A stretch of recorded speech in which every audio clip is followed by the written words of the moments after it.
Happy New Year. My name is Sheba Njagi. Welcome to Centonomy Abundant Living. I'm so excited about the new year. I don't know what it has, but I know it's going to be a really, really successful and challenging year. And I'm like, bring it on. We are going to do the work. I'd like to share with you 3 lessons I learned from a Ngong Hills hike I did with a really good friend of mine. So I like the outdoors and I definitely like hiking, but I had to have an accountability partner. You remember we talked about that, because life happens and it's possible that if you don't have a good accountability partner, even the things that you like to do or enjoy doing, you may never achieve them. So my friend Alex and I went for a Ngong Hills hike last December, and I got to learn 3 things that I'd like to share with you as you start off the year. So we left Nairobi or home at about 6:30 in the morning and got to Ngong Hills at about 7:45.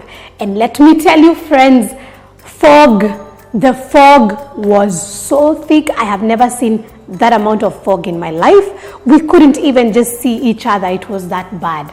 And I realized even as we were walking, we could not even see the next step. But the truth is, because we had been there before, we knew, just follow the trail, you'll be fine.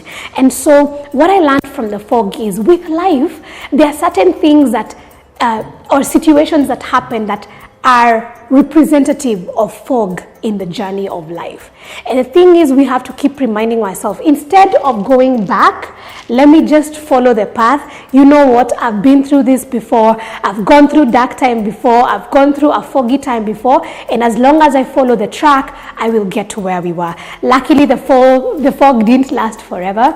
At about 10 a.m., it was clear and the views were amazing. So as you walk through the fog in your life, just know, take every step and it gets clearer in a couple of hours. So keep walking. Number 2, I think I was wearing very, very huge boots, and some stones kept getting into my boot as we were walking, and every single time I'd be like, Sheba, you just keep walking, you'll be fine. But the stone would really hurt my toe, and every time I just tell Alex, let's stop, let me remove the stone, and then we can walk again.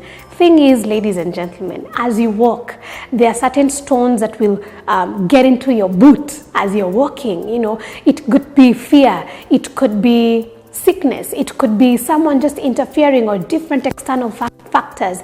Instead of keeping on going and feeling the pain, face the pain head on. You'd rather just slow down, stop, deal with the pain, so that you can be stronger and be even more comfortable to keep walking. So watch out for the stones, get them out of the way, stop, don't endure the pain, just get them out and keep going. 3rd, the thicket. So there's this thicket and it's dark and it's still foggy, and I ask Alex, so do we go in or do we just walk back or hike back? And he's like, I'm also kind of feeling some type of way, but we don't know what's on the other side. Let's just walk through and I know we'll be fine. And by the way, as soon as we walked through the thicket and went to the other side, it ended up being a really, really interesting and worthwhile hike. So sometimes in your life, you'll still find some thickets, some places you're not comfortable to go into, because maybe they're dark, or maybe they're hard, or maybe you are the very first person to go through that in your family. It doesn't matter what it is, and you feel like, I'd still walk back and still make it even if I walk back. And I'd like to encourage you, just even if you see the thicket, just walk through, you'll be just fine.